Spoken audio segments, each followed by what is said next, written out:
Теперь рассмотрим падежи тувинского языка. Их всего 7. Первый падеж именительный. По-тувински.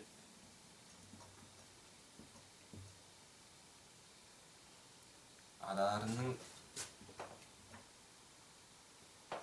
падежи. Отвечает на вопросы кым, чью, то есть кто, что. Точно так же, как в русском языке. Но особенность ее состоит в том, что иногда ее называют неопределенным падежом, потому что она может играть функции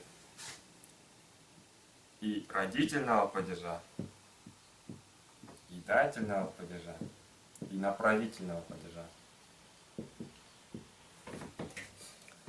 А вот эти функции разберем далее.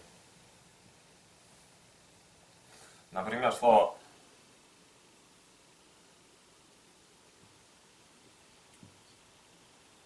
«ара» — лес отвечает на вопрос «что?», «чью?».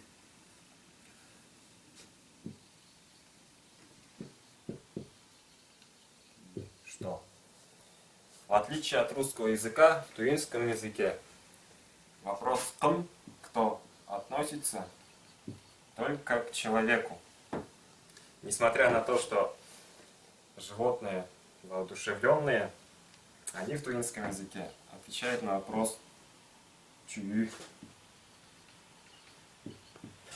Здесь только человек. «Кым», «чью?», все остальное. И животные, и неодушевленные предметы.